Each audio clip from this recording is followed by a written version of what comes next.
नमस्कार साथियों, मैं मनीष मेवाल आप सभी का आपके अपने चैनल में तहे दिल से स्वागत और अभिनंदन करता हूं। मैं उम्मीद करता हूं कि आप सभी शानदार, जबरदस्त और जिंदाबाद होंगे और आप सभी की कक्षा 12 की जो तैयारियां हैं वो बिल्कुल धमाकेदार चल रही होंगी। और इन्हीं धमाकेदार तैयारियों को और भी धांसू बनाने के लिए आज हम लोग पढ़ने जा रहे हैं कक्षा 12 की अर्थशास्त्र में व्यष्टि अर्थशास्त्र का अध्याय 3 उत्पादन तथा लागत, chapter 3 of micro economics, production and cost. और आज इस अध्याय का हमारा जो लेक्चर नंबर है वो है 5। इस आज के लेक्चर में हम लोग क्या पढ़ेंगे गुरुजी? तो आज हम लोग बात करेंगे परिवर्ती अनुपात नियम की, जिसको कहा जाता है लॉ ऑफ वेरिएबल प्रोपोर्शन। फिर इस नियम की मान्यताएं क्या है, अजम्पशंस क्या है वो जानेंगे।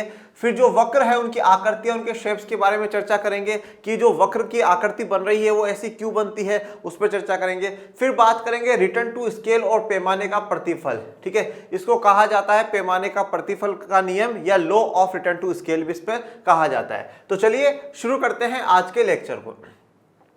परिवर्ती अनुपात नियम, या इसको इंग्लिश में क्या कहा जाएगा, law of variable proportions. Law of variable proportion, law of variable proportion नाम से समझने की कोशिश करिए कि देखिए परिवर्ती अनुपात नियम है। परिवर्ती का मतलब क्या है, हम यहाँ पे कुछ परिवर्तन देखेंगे, हम यहाँ पे कुछ वेरिएबल्स हैं जो चेंजेस हैं वो देखेंगे। अभी तक आप लोगों ने क्या पढ़ा, आपने ये देखा था कि हम समय पर देख रहे हैं अल्पकाल और दीर्घकाल। अल्पकाल में हमने क्या कहा था, जहां पर एक जो कारक है उसमें परिवर्तन हो जाए और बाकी कारक स्थिर हो जाए, वो दौर वो समय क्या होगा, अल्पकाल का होगा। परंतु जहां पर सभी कारक परिवर्तित हो सकते हैं, चेंज हो सकते हैं, वो क्या कहलाएगा, दीर्घकाल कहलाएगा या लॉन्ग टर्म पीरियड कहलाता है। तो यहां पर जो हम बात करेंगे अल्पकाल के हिसाब से बात करेंगे। ये वाला जो नियम है ये सिर्फ और सिर्फ अल्पकाल पे लगता है। और अल्पकाल का मतलब क्या है, जहां पर जो एक कारक है उसमें क्या आएगा, चेंज आएगा, उसमें क्या होगा, परिवर्तन आएगा, और एक जो कारक है वो क्या रहेगा, स्थिर रहेगा, या जो हम कहते हैं फिक्स्ड है वो रहेगा।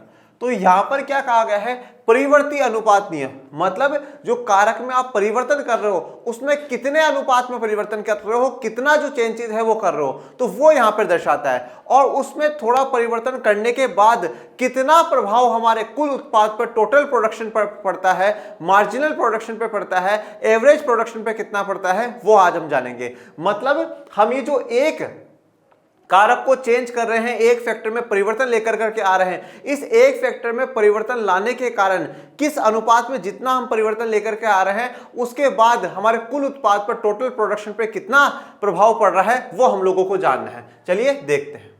एक सीमा के पश्चात परिवर्तनशील साधन की सीमांत उत्पादकता में कमी होने से कुल से उत्पादन में भी ह्रास होने लगता है। चाहे एक साधन को स्थिर रखकर अन्य साधनों में परिवर्तन करे या अन्य साधनों को स्थिर रख करके एक साधन को बढ़ाया जाए।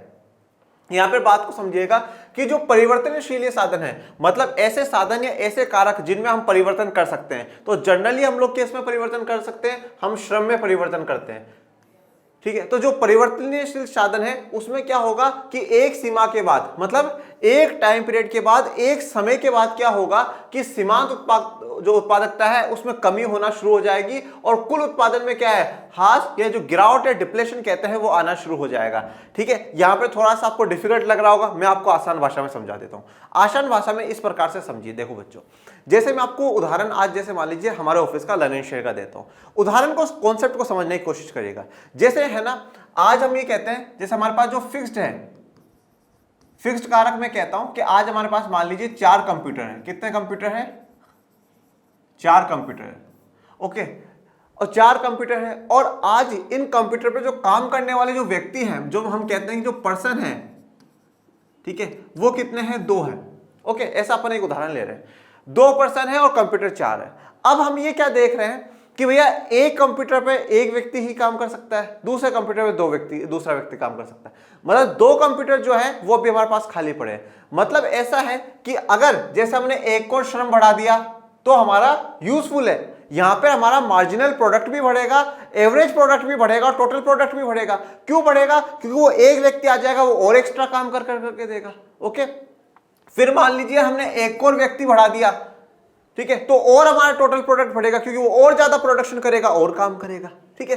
तो अब क्या है कि 4 कंप्यूटर पे 4 लोग हो गए, परंतु इसके बाद भी अगर हम मतलब लर्न एंड शेक की जो टीम बढ़ती जाती है तो क्या होगा, जैसे मान लीजिए यहां पर 2 व्यक्तियों को और अपॉइंट कर लिया गया, पर अब ये 2 व्यक्तियों का तो काम ही नहीं है, क्योंकि हमारे पास जो साधन है उस साधन में तो हमने परिवर्तन ही नहीं करा, वो तो 4 के 4 ही कंप्यूटर है। अभी जो 2 लोग हैं इनका होना ना होना कोई इंपॉर्टेंट रोल नहीं है, क्योंकि काम तो ये 4 ही कर रहे हैं, तो इन 2 का होना यूजफुल नहीं है। तो इसी प्रकार से क्या है कि जब एक समय के बाद जो परिवर्तनशील साधन है हम उसको बढ़ाते भी जाएंगे ना, तो हमारा सीमांत उत्पाद गिरता ही जाएगा। क्योंकि पहले जैसे मान लो कि ये 4 लोग मिलकर करके महीने के 500 वीडियो एडिट कर रहे थे, ठीक है, और अभी भी वीडियो तो 500 ही होंगे, ठीक है, और जब ये 4 लोग कर रहे हैं तो अब ये 2 लोग क्या एक्स्ट्रा काम में क्या कर लेंगे भैया, ठीक है। अब इन 4 के हिसाब से देखें तो हर व्यक्ति 125 वीडियो पूरे महीने में एडिट कर रहा है। अब इन 6 के हिसाब से हम देखेंगे तो हमारा जो रेशियो है वो कम चला जाएगा, मतलब 75 ही एक व्यक्ति वीडियो एडिट कर रहा है, मतलब उसकी एफिशिएंसी कम हो गई लोगों की। तो यहां पर मैं सिर्फ ये दर्शाना चाहता हूं कि जब हम एक ही कारक में परिवर्तन करते हैं तो एक सीमा के बाद क्या होता है, हमारा सीमांत उत्पाद भी गिरना शुरू हो जाता है। एक और दूसरा उदाहरण देता हूं, जैसे मान लीजिए एक लैंड है, एक जमीन है, इस जमीन पर 100 किलो का उत्पादन हो सकता है, ठीक है, और इस जमीन पर 100 किलो का उत्पादन करने के लिए 3 लोगों की आवश्यकता होती है। कितने लोगों की आवश्यकता होती है? 3 लोगों की आवश्यकता है। पहले किसान अकेला काम करता था, उसने एक और व्यक्ति बुला लिया, तो अच्छा बात है कि भाई अकेला जब किसान था तो ये 40 किलो ही उत्पादन कर पा रहा था। दूसरे व्यक्ति को बुलाया तो उसने 30 किलो और बढ़ा दिया, 70 किलो। अब तीसरे व्यक्ति को और बुला लिया तो तीनों ने मिलकर करके 100 किलो उत्पादन कर दिया। परंतु अब मुझे एक बात बताइए, अगर मैं चौथा व्यक्ति बुला लूंगा तो उत्पादन बढ़ जाएगा क्या? नहीं बढ़ेगा, क्योंकि जमीन तो सीमित है भैया, लैंड तो सीमित है ना, तो उसमें तो बढ़ने से मतलब ही नहीं है। तो यहां पर भी वही बात है कि जब एक कारक स्थिर हो और एक में परिवर्तन होता है तो एक समय सीमा के बाद, एक टाइम के बाद वहां पर गिरावट ही आती है। जो यहां पर ये 2 लोग हैं या यहां पर 3 के बाद जो व्यक्ति आएंगे वो मतलब काम नहीं है उनके पास काम नहीं है। वही बात यहां पर कही गई है। उत्पादन के साधनों के अनुपात में परिवर्तन के कारण उत्पादन में परिवर्तन को परिवर्तनशील अनुपातों का नियम कहा जाता है। अब उत्पादन के साधन का जो अनुपात है आपने उसमें परिवर्तन करा। पहले जैसे मैं कहूं कि 4 कंप्यूटर थे और 2 पर्सन थे, ठीक है, तो इससे जितना उत्पादन हो रहा था वो था। फिर हमने कहा अभी भी कंप्यूटर 4 है पर अब पर्सन 3 हो गए, फिर 4 कंप्यूटर पर्सन 5 हो गए, 4 हो गए, अब 4 कंप्यूटर पर्सन 6 हो गए। तो अब ये इनके एक में परिवर्तन हो रहा है, ये तो फिक्स है, इसमें तो कोई परिवर्तन नहीं हो रहा, ये भी साधन है ना, ये भी हमारा साधन ही है। तो अब इसी में परिवर्तन हो रहा है, इसमें तो कोई चेंज नहीं हो रहा। तो इसमें चेंज आने से हमारा जो टोटल प्रोडक्शन है उस पर प्रभाव पड़ेगा ना, ठीक है। तो वही क्या कहलाता है, हमारा परिवर्तनशील अनुपातों का नियम कहलाता है, लॉ ऑफ वेरिएबल प्रोपोर्शन कहलाता है। परिवर्तनशील अनुपातों के नियम के अनुसार एक साधन को स्थिर रखकर व दूसरे साधन को परिवर्तित करने पर कुल औसत व सीमांत उत्पादन में अलग अलग तरह से परिवर्तन होता है। तो परिवर्तनशील अनुपातों के नियम के अनुसार जो हमारा लॉ ऑफ वेरिएबल प्रोपोर्शन है, इसके अकॉर्डिंग क्या है कि एक साधन को तो आप स्थिर रखो, मतलब फिक्स्ड रखो, और दूसरे साधन में क्या करो, परिवर्तन करो, चेंज करो। तो उससे क्या होगा, कुल उत्पाद में, औसत उत्पाद एवरेज प्रोडक्ट में, और सीमांत उत्पादन या मार्जिनल प्रोडक्ट में, इन तीनों में क्या है, अलग अलग परिवर्तन देखने को मिलता है। इसीलिए हम इसको क्या कहते हैं, परिवर्तनशील अनुपातों का नियम या परिवर्ती अनुपात नियम, या इंग्लिश में लॉ ऑफ वेरिएबल प्रोपोर्शन इसको कहा जाता है। एमपी की इस प्रवृत्ति को ये पहले बढ़ती है तथा फिर गिरती है, परिवर्तनीय अनुपातों का नियम है अथवा समान सीमांत उत्पाद का नियम कहा जाता है। देखिए अब बड़ी ध्यान से सुनिएगा, आप यहां पर देखिएगा कि यहां पर भी हम टीपी और एमपी का रिलेशन देखते हैं, टीपी एंड एमपी का संबंध, टीपी एंड एमपी का संबंध। अब आपने अध्याय 2 में याद करिएगा टीयू और एमयू का संबंध पढ़ा था ना, कुल उपयोगिता और सीमांत उपयोगिता का संबंध पढ़ा था। जैसा वहां पर कुल उपयोगिता और सीमांत उपयोगिता का संबंध है, वैसा ही यहां पर कुल उत्पाद और सीमांत उत्पाद का संबंध है। तो सबसे पहले वहां पर क्या होता था कि कुल उपयोगिता बढ़ती हुई दर से बढ़ती थी, और जो एमयू है वो भी क्या होती थी, इंक्रीज होती थी। तो यहां पर भी वही होगा, टीपी बढ़ती हुई दर से इंक्रीज होगा। जब टीपी बढ़ती हुई दर से बढ़ रहा है तब एमपी जो है, मार्जिनल प्रोडक्ट है, वो भी क्या होगा, इंक्रीज होगा, मतलब बढ़ेगा, उसमें भी वृद्धि होगी। उसके बाद दूसरा हम क्या पढ़ते हैं कि जब वहां पे क्या पढ़ा था, टीयू वर्दी तो करेगा, बढ़ेगा तो सही, पर गिरती हुई दर से बढ़ेगा। तब क्या हो जाएगा, एमपी भी डिक्रीज होना शुरू हो जाएगा, एमपी भी डिक्रीज होना शुरू हो जाएगा। टीपी, अब यहां पर भी वही होगा, टीपी घटती हुई दर से, घटती हुई दर से इंक्रीज होगा, और उस समय एमपी क्या होगा, MP start declining, MP decline होना शुरू हो जाएगा। फिर वहां पे क्या पढ़ा था, टीयू हाईएस्ट पोजीशन पे पहुंच जाएगा और एमयू 0 पर पहुंच जाएगा। तो यहां पर भी यही होगा, टीपी हाईएस्ट पहुंच जाएगा तो एमपी जो है वो 0 के बराबर हो जाएगा। और फिर लास्ट क्या है, टीपी जब गिरना शुरू हो जाएगा, ठीक है, तो एमपी क्या हो जाएगा, MP is equals to negative, वो ऋणात्मक हो जाएगा। कैसा हो जाएगा, ऋणात्मक हो जाएगा, मतलब माइनस में जाना शुरू हो जाएगा। ये संबंध है बेटा, टीपी और एमपी का संबंध है। इसका मैं आपको वक्र भी अभी दिखाऊंगा, बनाऊंगा। तो टीपी और एमपी का ये संबंध है बेटा। जैसा टीयू और एमयू का वक्र बना था, ठीक है, ऊपर हमने टीयू का बनाया, नीचे एमयू का बनाया, वैसे टीपी और एमपी का वक्र बनेगा। चलो आज एक काम करते हैं, ये वाला जो काम है ना, ये वाला काम आज आपको होमवर्क में देकर करके जाते हैं, ठीक है। ये वाला काम आज होमवर्क में देकर के जाते हैं कि टीपी और एमपी के रिलेशन के लिए आप वक्र बनाओगे, ठीक है। और फिर मुझे बाद में बन जाए जब कमेंट बॉक्स में बताना कि हाँ सर हमने बना लिया है, ओके। फिर हम आगे की क्लासेस में कभी डिस्कस उसको करेंगे। तो देखिए, तो यहाँ पे रिलेशनशिप को समझिएगा। ये जो रिलेशंस है ना, ये रिलेशंस बड़े इंपॉर्टेंट है। टीयू एमयू का रिलेशन हो गया, टीपी एमपी का रिलेशन हो गया। एक्चुअल में टीचर क्या सोचता है कि यार मैं इंडिविजुअल बच्चे से टोटल यूटिलिटी पूछूंगा, टोटल प्रोडक्ट पूछूंगा, मार्जिनल यूटिलिटी पूछूंगा, मार्जिनल प्रोडक्ट पूछूंगा, इससे अच्छा कि रिलेशन पूछ लेता हूं। अब वो जहां पर टीयू एमयू पूछ लेगा, संबंध पूछ लेगा, तो उसमें बच्चे को टीयू भी एक्सप्लेन करना पड़ेगा और एमयू भी एक्सप्लेन करना पड़ेगा, और संबंध के तहत वो दोनों के वक्र भी बना देगा। ऐसा ही टीपी एमपी में, तो टीचर के लिए भी आसानी होती है और आपके लिए भी अच्छा होगा कि आप एक साथ में इसको एक्सप्लेन कर दोगे। तो ये जो रिलेशन है ना, ये रिलेशन बड़े इंपॉर्टेंट है। तो यहां पर भी यही बात की गई है कि एमपी की इस प्रवृत्ति को ये पहले बढ़ती है, तो यहां तक बढ़ रही थी, फिर गिरना शुरू हुई, फिर 0 पर आई, फिर ऋणात्मक है। तो इसी को हम क्या कहते हैं, परिवर्ती अनुपातों का नियम कहते हैं, और समान सीमांत उत्पादन का नियम कहते हैं। अब देखिए, जो परिवर्तन हो रहा है, जो भी हम एक कारक की जब संख्या बढ़ाएंगे, उसी से परिवर्तन जो होता है वही तो हमारा मार्जिनल प्रोडक्ट कहलाता है। यही हमने वहां पे मार्जिनल यूटिलिटी में क्या पढ़ा था कि जब हम एक एक्स्ट्रा यूनिट कंज्यूम करते हैं या एक्स्ट्रा यूनिट लेते हैं, तो उससे जो प्रभाव पड़ता है कुल उपयोगिता पे, वह एमयू दर्शाता है। तो यहां पर भी वही काम हो रहा है। तो परिवर्तन जो होगा वो इसमें आ जाएगा, और इसको हम समान सीमांत उत्पाद नियम भी कहते हैं। परिवर्ती उत्पादों का नियम बताता है कि एक आगत कारक का सीमांत उत्पाद प्रारंभ में बढ़ता है और एक निश्चित रोजगार के स्तर पर पहुंचकर गिरने लगता है। तो परिवर्ती उत्पादों का जो ये नियम है, क्या बताता है कि एक आगत कारक का जो सीमांत उत्पाद है, मतलब जो एमपी है, वो प्रारंभ में शुरुआत में बढ़ेगा, फिर एक निश्चित रोजगार पर आने के बाद गिरने लग जाएगा, फिर 0 पे पहुंच जाएगा और फिर नेगेटिव हो जाएगा। अब सबसे बड़ा सवाल, व्हाई? ऐसा होता है तो होता क्यों है, ठीक है ना, क्यों होता है ये? इसको समझने के लिए पहले हम कारक अनुपात की संकल्पना को परिभाषित करते हैं कि जो कारक अनुपात है, ठीक है, या हम इसको कह सकते हैं जो फैक्टर प्रोपोर्शन है बेटा, फैक्टर प्रोपोर्शन है। देखो बच्चों, एक एक शब्द को बड़े ध्यान से समझो आप लोग। कारक आपको पता है, हम देखते हैं उत्पादन के कारक है, भूमि होता है, श्रम होता है, पूंजी होता है, व्यवस्थापक मानव पूंजी, ये मैंने आपको पढ़ा रखा है। ये सारे के सारे कारक है। प्रोपोर्शन का या अनुपात का मतलब क्या होता है, कितना रेशियो में उसको लगाया गया है, ठीक है, कितना लगाया गया है। जैसे मैं आपको एक उदाहरण के तौर पे कहता हूं, जैसे मान लीजिए कि आज मैं चाय बना रहा हूं।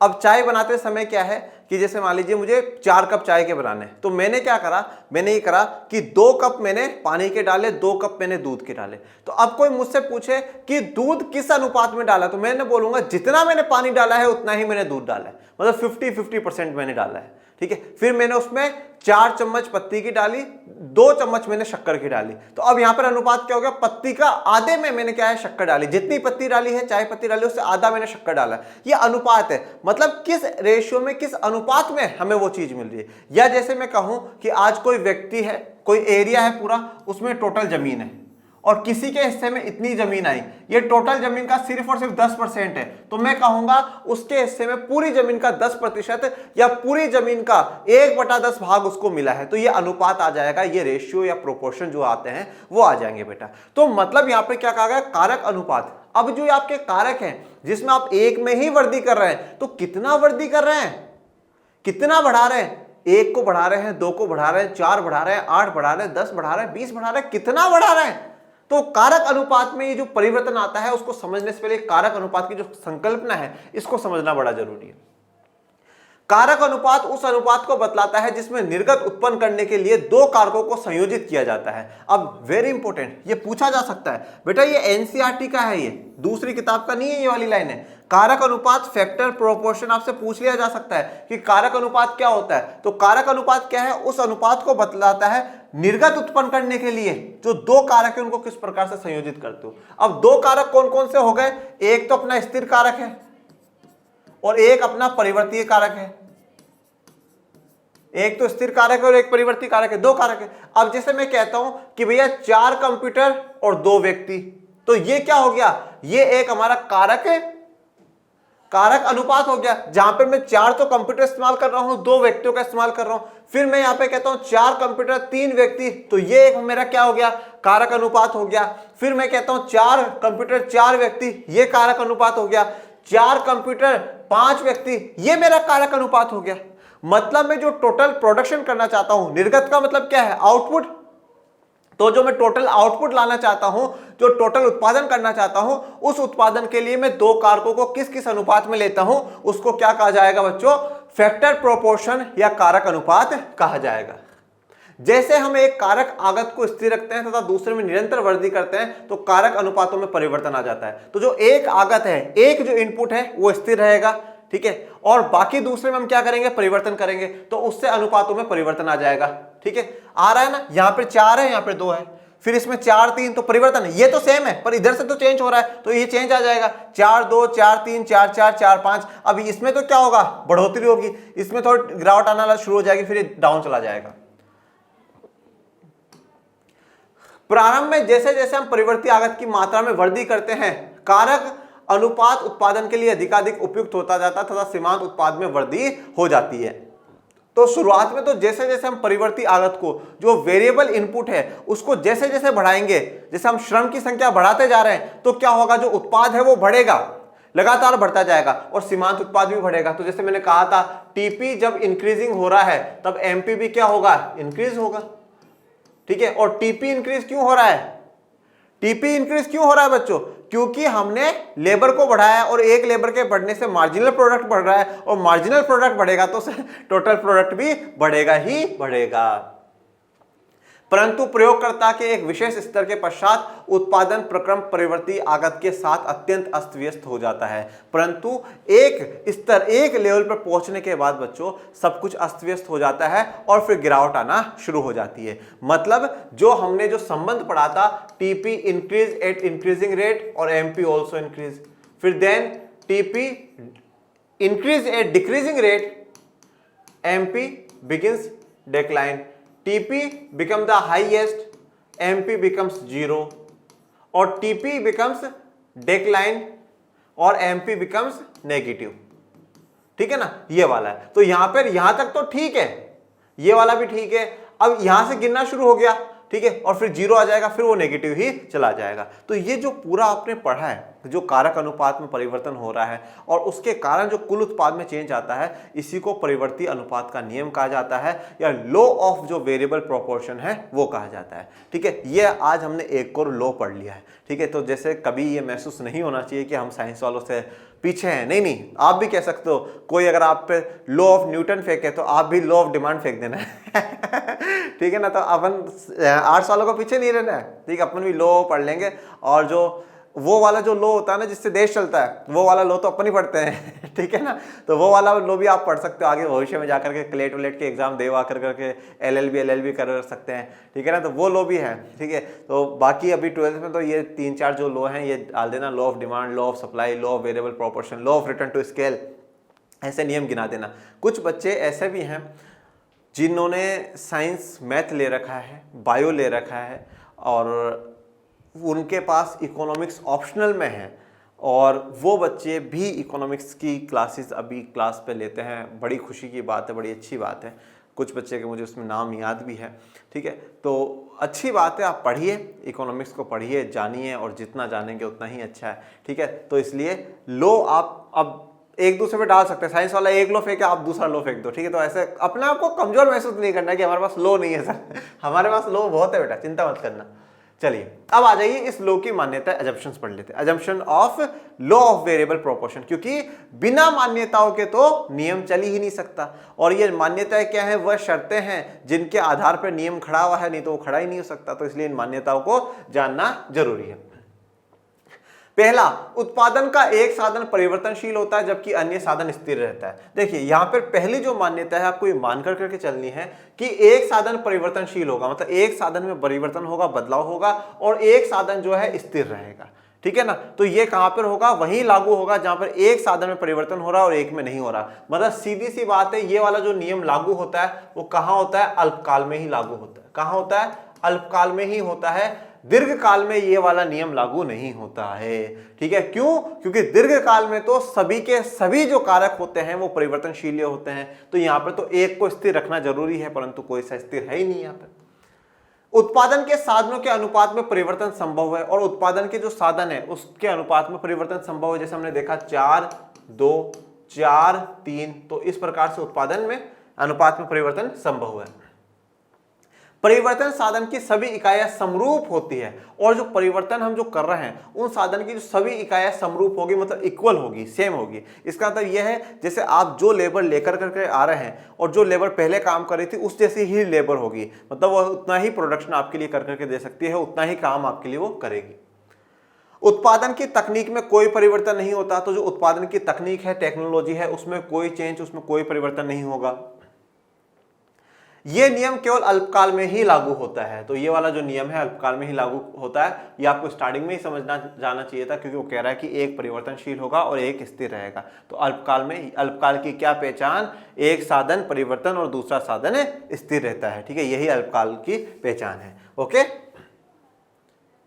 चलिए अब हम बात करते हैं कुल उत्पाद, सीमांत उत्पाद तथा औसत उत्पाद वक्र की आकृतियां। देखिए वैसे तो जो इनके कर्व है, इनके शेप से मैंने आपको बनवा दिया लास्ट लेक्चर में, ठीक है, परंतु अब एक बार उन शेप्स के जो शेप बन रहे हैं उनके क्या कारण है वो भी जान लेते हैं। तो कुल उत्पाद, total product TP, marginal product MP, और एवरेज प्रोडक्ट ये, इन तीनों को जो वक्र कर्व है उनकी आकृति, मतलब जो उनका शेप है वो कैसा बनता है और क्यों बनता है वो हम लोगों को जानना है। कुल उत्पाद में परिवर्तन आता है जैसे जैसे श्रम की मात्रा में वृद्धि होती है। तो जैसे जैसे श्रम की मात्रा में वृद्धि होगी, मतलब जो साधन, एक जो साधन परिवर्ती है जिसमें परिवर्तन होने वाला है, ठीक है, ये जो साधन जो परिवर्तनीय है जिसमें चेंजेस होता है, जो कि श्रम है, उसकी मात्रा में जैसे जैसे वृद्धि होती जाएगी, बढ़ता जाएगा, वैसे वैसे कुल उत्पाद में, टोटल प्रोडक्ट में क्या आता जाएगा, परिवर्तन आता जाएगा, चेंज आता जाएगा। ये बात हमने देखी है। आगत निर्गत समतल में कुछ कुल उत्पाद वक्र हर स्थिति में धनात्मक प्रवणता वाला वक्र होता है। तो आगत निर्गत समतल मतलब आगत निर्गत जो कुछ भी होगा उसमें कुल उत्पाद का जो वक्र रहेगा हमेशा धनात्मक प्रवणता में रहेगा, पॉजिटिव स्लोप उसका रहेगा। तो आइए इसको देख लीजिए, ये वाला जो वक्र है ये वक्र कुल उत्पाद का बनता है, ठीक है ना। इस प्रकार से शुरू होगा और ये इस प्रकार से चलता जाएगा, फिर वो नीचे नीचे थोड़ा डाउन भी आ जाएगा, पर वो कभी भी नेगेटिव में नहीं जाता है, ये बात ध्यान रखिएगा। फिर है परिवर्तीय अनुपात के नियम के अनुसार एक आगत के सीमांत उत्पाद में आरंभ में वृद्धि होती है, इसके पश्चात प्रयोग के एक विशिष्ट स्तर पर पहुंचकर इसमें गिरावट प्रारंभ होती है। अब देखिए, अब आपने कुल उत्पाद का देख लिया, अब यहां पर सीमांत उत्पाद का देखिए। सीमांत उत्पाद या इसको एमपी कहा जाता है। अब परिवर्ती अनुपात के नियम के अनुसार क्या कहा है कि सीमांत उत्पादन में आरंभ में तो क्या होगी, वृद्धि होगी, फिर वो धीरे धीरे क्या होगा, गिरना शुरू हो जाएगा, फिर जीरो पे पहुंचेगा और फिर वो नेगेटिव में पहुंच जाएगा। यही बात दर्शाई गई है। तो ये यहां पर आप देखिए, ये वाला जो आपको दिखा रखा है, ये वाली जो लाइन है ये सीमांत उत्पाद की है बेटा। किसकी है, सीमांत उत्पाद की है। तो सीमांत उत्पाद पहले बढ़ता जा रहा है, बढ़ता जा रहा है, बढ़ता जा रहा है, फिर इस पॉइंट के बाद से वो क्या धीरे धीरे धीरे धीरे गिरना शुरू हो जाता है, डाउन चला जाता है, फिर वो एक पॉइंट के बाद क्या हो जाएगा, नेगेटिव भी चला जाएगा। ये सीमांत उत्पाद है, ठीक है। और सीमांत उत्पाद में भी जो परिवर्तनशील दिखाया वो क्या, श्रम को दर्शाया है। अतः आगत निर्गत समतल में सीमांत उत्पाद वक्र दिखता है एक उल्टे यू वक्र आकृति के रूप में है। ये एक उल्टा यू कैसे बनता है, यू बनता है, परंतु ये कैसे बन रहा है, ऐसा बन रहा है, तो इसको क्या कहा जाता है, उल्टा यू। तो ये भी है ना, एक मार्क्स के क्वेश्चन में ऑब्जेक्टिव में पूछ लिया जाता है कि कौन से वक्र की आकृति उल्टे यू जैसी होती है, कौन से वक्र की आकृति उल्टे यू जैसी होती है। ठीक है, तो आपको बताना है सीमांत उत्पाद वक्र की भी और औसत उत्पाद वक्र की भी उल्टे यू जैसी ही होगी। जैसे आप इसमें देखते हैं, ये भी औसत उत्पाद का भी इसमें। अब ऐसा हो क्यों रहा है, क्यों, क्योंकि जब हम एक साधन में परिवर्तन कर रहे हैं और एक साधन को स्थिर रख रहे हैं, तो परिवर्ती अनुपात का नियम यह बतलाता है कि एमपी जो है सीमांत उत्पाद है वो एक स्तर तक बढ़ता जाएगा फिर गिरना शुरू हो जाएगा। तो जब एक बार वो बढ़ता जाता है फिर धीरे धीरे नीचे आना शुरू हो जाता है, तो ये शेप जो बनता है वो बिल्कुल ऐसा बनता है। या आप थोड़ा सा खुद भी देखिए, ये बिल्कुल पहाड़ों की तरह है, यूं ऊपर चढ़ता जाएगा, फिर गिरना जब शुरू होगा तो धीरे नीचे गिरना शुरू हो जाता है। ठीक है, इस प्रकार से। तो ये सीमांत उत्पाद का और औसत उत्पाद का जो उल्टा यू वक्र बनता है उसका ये कारण होता है। परिवर्ती आगत की पहली इकाई के लिए कोई सरलता से जा सकता है कि सीमांत उत्पाद और औसत उत्पाद समान होते हैं। देखिए अब क्या है, अब यहां पर हम जो बात कर रहे हैं औसत उत्पाद की कर रहे हैं,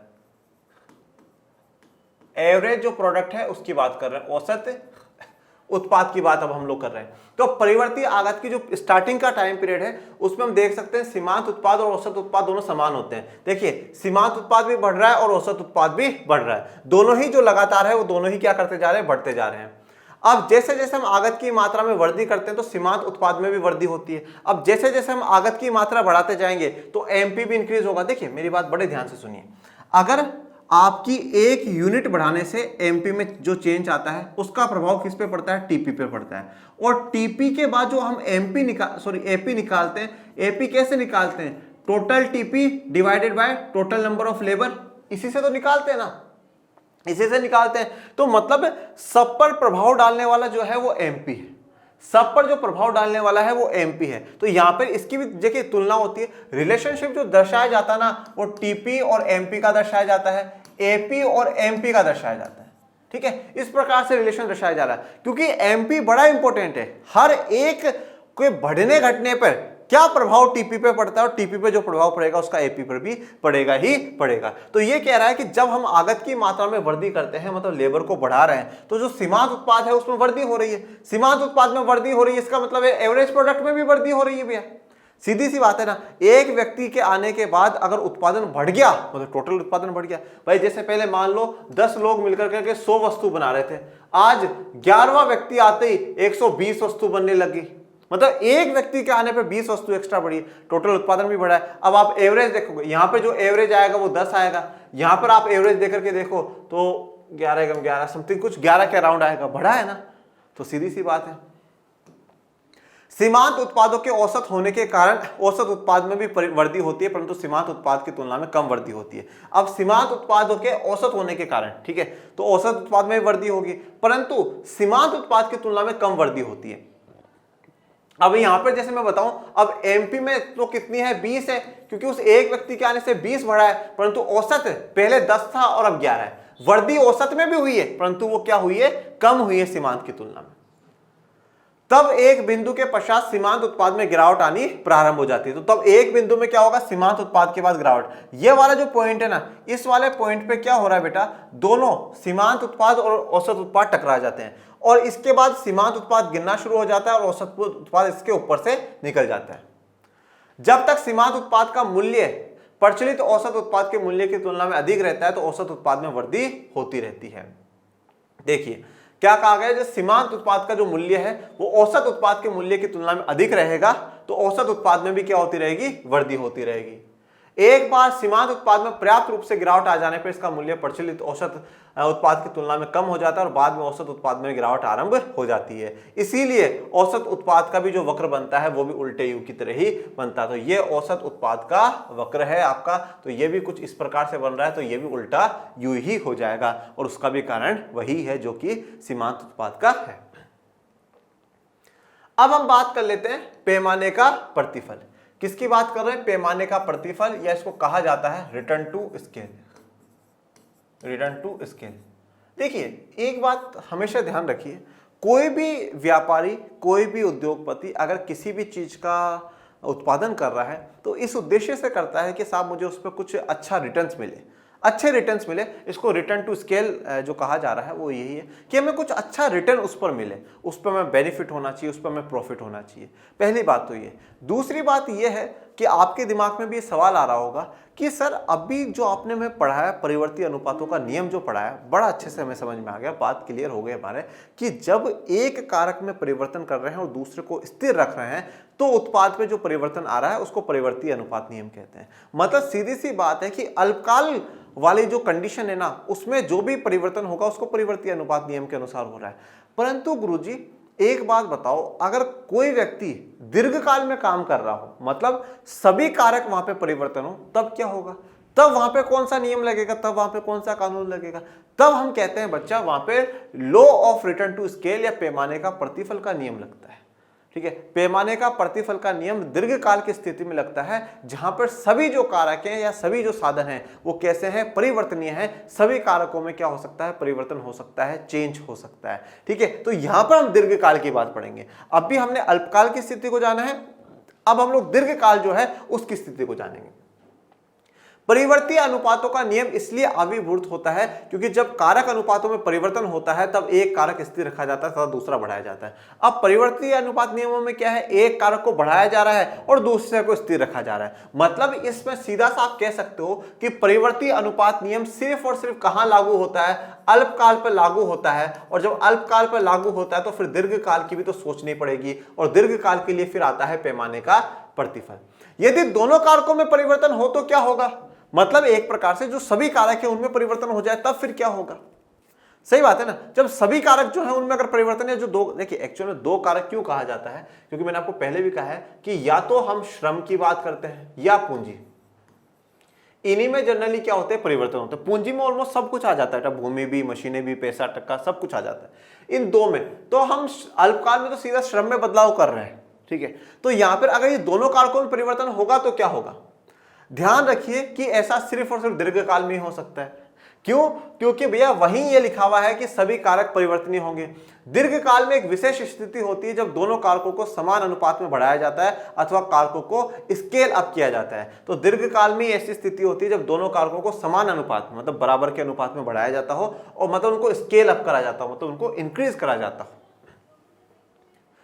जब सभी आघातों में समानुपातिक वृद्धि निर्गत में उसी अनुपात में वृद्धि उत्पन्न करती है तो उत्पादन फलन पैमाने के स्थिर प्रतिफल को दर्शाता है। इसको CRS कहा जाता है। अब बड़े अच्छे से समझना, देखो अभी जो पैमाने का प्रतिफल है, पैमाने का प्रतिफल,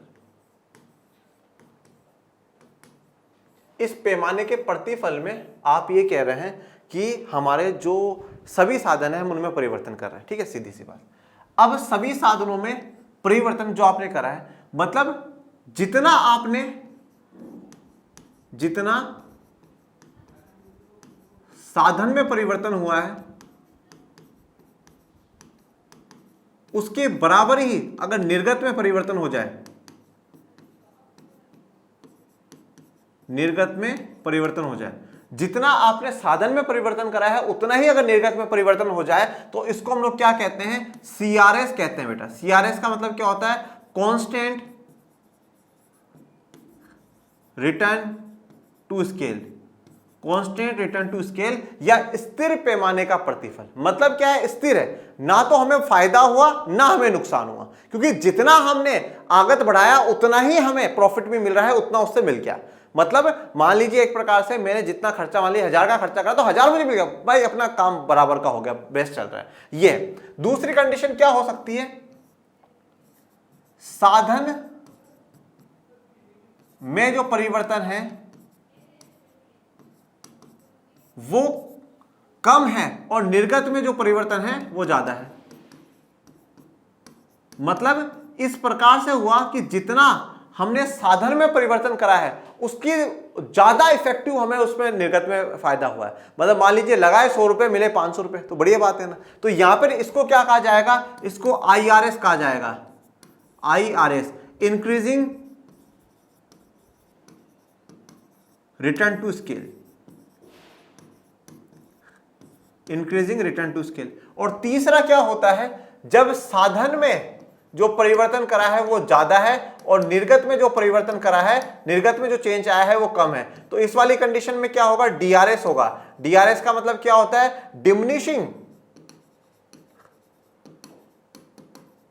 डिमिनिशिंग रिटर्न टू स्केल। बेटा क्लियर है यहां पर बात, मतलब यहां पर आपको नुकसान है यहां पर आपको नुकसान वाली कंडीशन है। तो ये सीआरएस बताया, जब सभी आघातों में जो समानुपातिक वृद्धि करी है, मतलब जितना अनुपात में हमने वृद्धि करी है उतनी ही वृद्धि आपको निर्गत में भी देखने को मिल जाए, तो उसको हम लोग क्या कहते हैं, पैमाने के स्थिर प्रतिफल। क्या कहेंगे, पैमाने के स्थिर प्रतिफल, और इंग्लिश में सीआरएस कहते हैं, कांस्टेंट रिटर्न टू स्केल कहा जाता है। ये आपसे पूछा जा सकता है ऑब्जेक्टिव में भी, कि जब सभी आघातों में समानुपातिक वृद्धि होती है और उसी से उतनी ही वृद्धि निर्गत में होती है तो उसको क्या कहा जाएगा। तो ये शब्द जो है इनको ध्यान रखिएगा। जब सभी आघातों में समानुपातिक वृद्धि निर्गत में अनुपात से अधिक वृद्धि उत्पन्न करती है तो उत्पादन फलन पैमाने के वर्धिमान उत्पादन फलन को दर्शाता है। और देखिए, जब यहां पर निर्गत में ज्यादा वृद्धि हो जाएगी तो उसको आईआरएस कहेंगे, मतलब वो इंक्रीज होता जाएगा। जब सभी आघातों के आनुपातिक वृद्धि की तुलना में निर्गत में समानुपातिक वृद्धि कम होती है तो ये पैमाने के ह्रासमान प्रतिफल को दर्शाता है। मतलब यहां पर क्या है, ह्रासमान हो रहा है, डिमिनिशिंग हो रही है, गिरावट आ रही है, ठीक है ना। तो इसलिए इसको पैमाने के ह्रासमान प्रतिफल नियम भी कहा जा सकता है।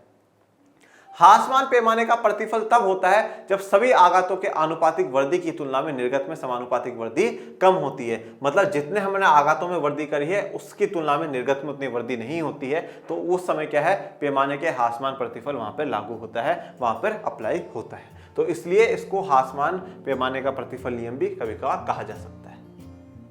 चलिए, तो आज के लिए अपना इतना ही। आज के लेक्चर में आपको कोई भी डाउट, कोई भी समस्या हो तो कमेंट बॉक्स में मेंशन करिएगा। बाकी मेरे प्यारे विद्यार्थियों, पढ़ते रहिए, आगे बढ़ते रहिए, और आपके अपने चैनल को ज़्यादा से ज़्यादा लाइक, शेयर, सब्सक्राइब करते रहिए। और डिस्क्रिप्शन में लर्निंग शार्ट से लेकर हम चैनल का लिंक दे रखा है, उसको भी ज्वाइन कर लीजिएगा।